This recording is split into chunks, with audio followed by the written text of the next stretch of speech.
नमस्कार साथियों, Suryanagari unique law classes के यूट्यूब चैनल पर मैं डॉक्टर उर्मिला राठी आपका हार्दिक स्वागत अभिनंदन करती हूँ। कैसे चल रही है राजस्थान एडीजे वाला आप लोगों की प्रिपरेशन? बढ़िया। 8 और 9 मार्च को एग्जाम है, अभी भी बहुत समय है ना? 1.5 महीना तो है ये लगभग, बहुत होता है 1.5 महीना खराब हो गया, 1.5 महीना पड़ा है, छुट्टियाँ कोई ले ही नहीं पा रहा, पढ़ाई किसी की हो नहीं रही है, सब एक ही थाले के चिट्टे बेटे, किसी की तैयारी नहीं हो रही है।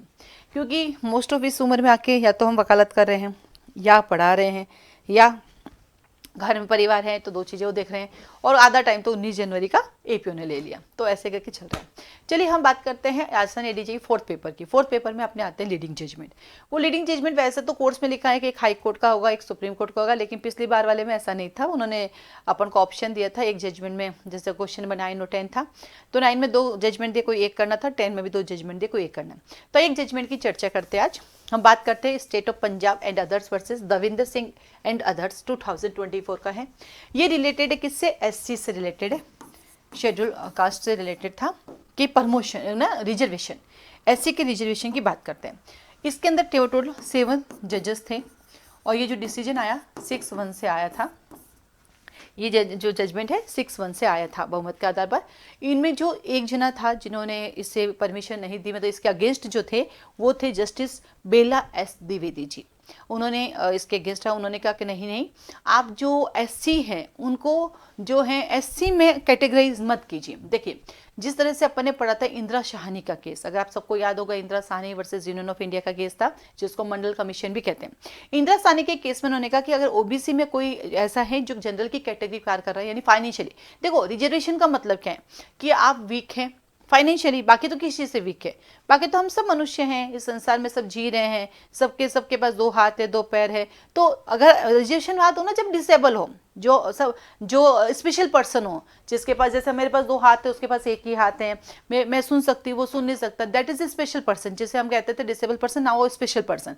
तो रिजर्वेशन स्पेशल पर्सन को दो ना, बाकी तो हम सब इक्वल है। लेकिन हमारा रिजर्वेशन कैसे मिला? बैकवर्ड क्लासेस को देखते हुए हमारा रिजर्वेशन कैसे मिला? फाइनेंशियली वीकर सेक्शन की वजह से मिला। तो जब उन्होंने कहा कि भाई फाइनेंशियली आप स्ट्रॉन्ग हो गए हो तो वाई रिजर्वेशन, तो ये केस आया। तो इससे पहले एक और केस था, उस केस का नाम है जिसको ओवरराइड किया ई वी चेन्नैया। इसके अंदर पहले केस की तरफ चलते हैं।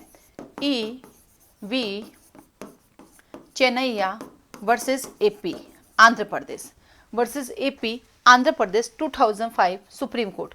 उससे पहले एक मुद्दा उठा था। तो जिस तरह से इंदिरा साहनी केस के अंदर कहा गया था कि ओबीसी में क्रिमिनलाइज कर लीजिए, जिनके जो फाइनेंशियली स्ट्रॉन्ग हो चुके हैं, अब उनको रिजर्वेशन मत दीजिए ताकि बाकी सभी इक्वली हो सके।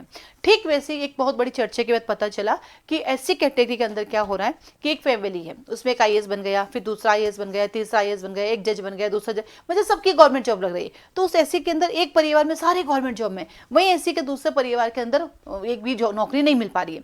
तो एक तरह से डिफ्रेंशिएट तो ऑटोमेटिक हो रहा है। तो सरकार जो केस चला इसके ऊपर ये था कि भाई ये काम कर दे, जो सर्वसंपन्न हो गए उनको भी आगे जाने दीजिए और जो बाकी वाले एससी है उनको रिजर्वेशन दे दीजिए, यानी एससी में भी। तो उन्होंने फिर इस पर चर्चा की कि भाई जो एससी जो कम्युनिटी है वो सच जाती है या बहु जाती है, क्या वो पूरी एससी एक ही है या उन एससी के अंदर है ना अलग अलग ना कम्युनिटीज भी है। तो फिर बाद में डिसीजन आया कि नहीं, अलग अलग कम्युनिटी है, तो हम एक काम कर सकते हैं, उसमें भी जो है रिजर्वेशन के अंदर रिजर्वेशन दे सकते हैं ताकि बाकी सब एससी को जो कि आगे बढ़ चुके उन सबके इक्वल लाया जा सके। इसको लेके चला, ठीक है। तो 7 जजेस इसके अंदर बैठे थे। तो एक पहला मुद्दा क्या था? इसका पहला मुद्दा ये था, जो सबसे पहला इसका पॉइंट निकल के आया वो ये था, आर्टिकल 14, आर्टिकल 15 और article 16 of constitution. 14 right to equality, 15 कहता है जन्म इनके आधार पर भेदभाव नहीं किया जाएगा, और 16 आता है हमारे पास जो कि नौकरियों के अंदर रिजर्वेशन की बात करता है। तो बोला कि क्या इन 3 पर्पस के लिए हम इनके अंदर डिफ्रेंशिएट कर सकते हैं, क्या इनको अलग अलग किया जा सकता है? क्या ऐसी जो कैटेगरी हैं वो सज जातियां हैं या बहु जाति है? यदि सज जाति एक ही जाति है तब तो नहीं कर सकते हम डिफ्रेंशिएट, लेकिन बहु जाति, तो कंक्लूजन लिखा है बहु जाति, इसमें बहुत तरह की जातियां हैं और हम इसको कैटेगराइज कर सकते हैं कि जो सर्वसंपन्न हो चुके हैं उनको अलग कर दीजिए और जो नहीं हुए हैं उनको रिजर्वेशन दे दीजिए। इसको लेकर चर्चा स्टार्ट हुई थी। तो कौन से केस को ओवरराइड इफेक्ट किया इन्होंने? ईवी चेन्नई वर्सेस एपी 2005, क्योंकि इसने मना कर दिया कि हम क्लासिफिकेशन नहीं करेंगे, क्योंकि आर्टिकल 14 जो है वो कहता है all is equal not classification, but article 14 ये भी कहता है कि हम रीजनेबल क्लासिफिकेशन कर सकते हैं। तो इस केस पे तो मना कर दिया। इस केस को ओवरराइड इफेक्ट करते हैं यहां पर पहुंचे। पर इन दोनों केसेस के बीच में और भी केसेस थे हमारे पास। कौन कौन से केसेस थे? M Nagaraj versus union of India 2006, M Nagaraj versus union of India 2006। एक और केस है इसके साथ ही हमारे पास, और वो है क्या बोलते हैं आपके पास, जर्नैल सिंह। ये भी बहुत चला था, अगर आप लोगों को याद हो तो। Jarnail Singh versus state of Punjab, state of sorry Lakshmi Narayan, Jarnail Singh versus Lakshmi Narayan, Jarnail Singh versus Lakshmi Narayan, Gupta 2018, Gupta 2018। ठीक है, ये दोनों केसेस है।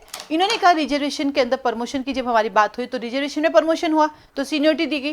ठीक वैसे इन्होंने कहा कि भाई इस तरह से अगर रिजर्वेशन की रिक्वायरमेंट है तो पंजाब के अंदर जो वाल्मीकि समाज है उनके अकॉर्डिंग केस निकल के आया था कि भाई रिजर्वेशन दिया जा सकता है, जो संपन्न परिवार हो गए हैं उनको अपन अलग कर सकते हैं, बाकी को रिजर्वेशन देकर सबको इक्वल लाया जा सकता है। तो जब एग्जाम में क्वेश्चन आता है तो पहला आर्टिकल 14, 15, 16 आपको बताना है।